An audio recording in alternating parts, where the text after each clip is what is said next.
So you need space. Why do you need space? Are you not happy with me?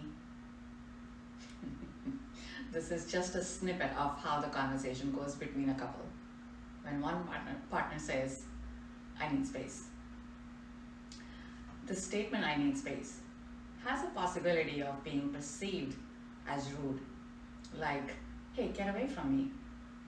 And the partner may feel rejected as a result. If you want to know how to say when you want or need something from your partner, I have a program called Conversations for Love. It will tell you how to phrase and get your things done, even when you think your partner is a difficult person. You can click the link below for that.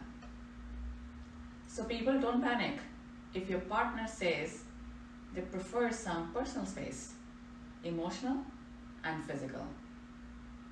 I know it activates antennas in some of you, depending on your attachment style or your past experiences.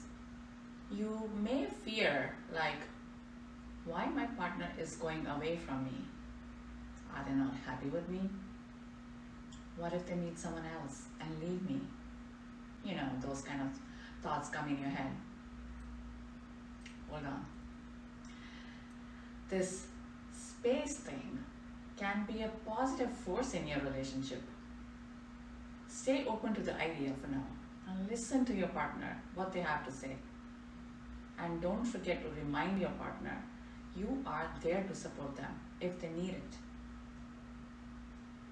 I will tell you how it can be great for your relationship. So having your me time brings more excitement. How? When you see your partner after they come back from their happy place, they're happy to see you and excited to tell you about it and want to know how you did. Then that also becomes a happy space for both of you because you are pleased to see each other after that break.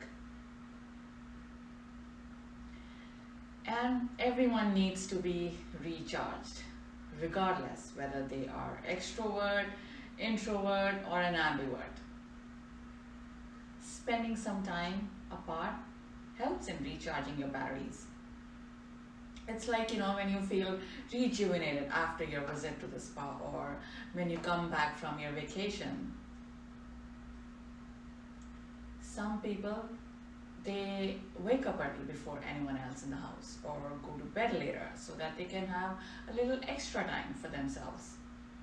Especially if their partner leans towards doing everything together and relying on the partner for every little need. That's codependency, and that's not healthy for a relationship. One thing is, you must be very clear about your intention when you tell your partner about your need for space. Your partner will not know otherwise.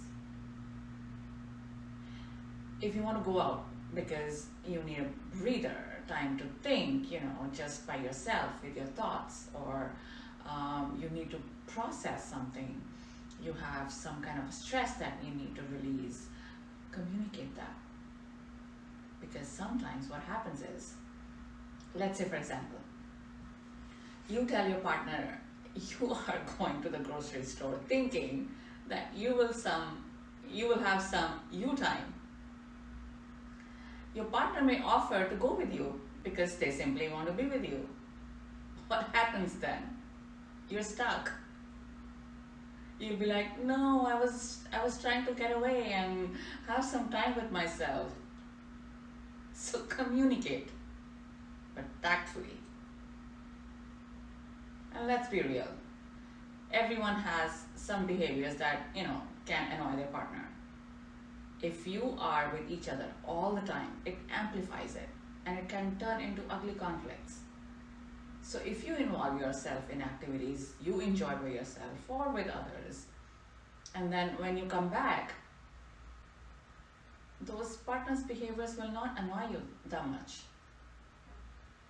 Ask people who lived 24 hours together under one roof during COVID, especially living in smaller places. They will tell you what it was like. They were the happiest people to get out of the house when they could. Another question: how much space should you give yourself in your relationship? You must have seen couples on social media posting videos and photos, doing activities together, and even some couples have business partnerships. They're together working all the time, and when you look at them, you think how cool these couples are. They look inseparable. You wish you were like that. And there are some couples who are on the other extreme. They rarely do things together or don't do anything at all. They are kind of disengaged from each other. They're just living with each other, doing their own thing, doing their own, stuff and living their own life. So how much time should one be spending together and how much alone? It is not always an easy question to answer. It is different for everyone. There was one study, a long-term study of marriage done in the US, where the same 373 married couples were followed for over 25 years. And you know what happened during that period?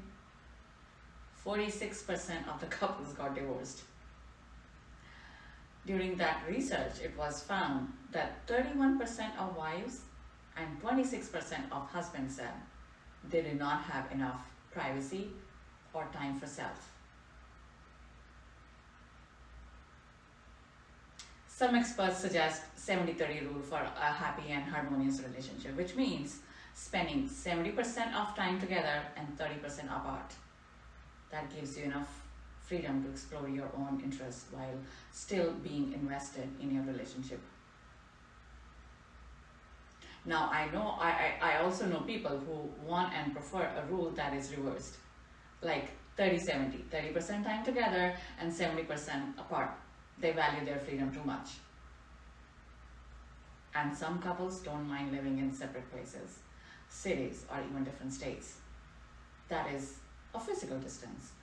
But they keep their emotional closeness by writing and calling each other consistently. It depends on how you manage your relationship to keep it alive.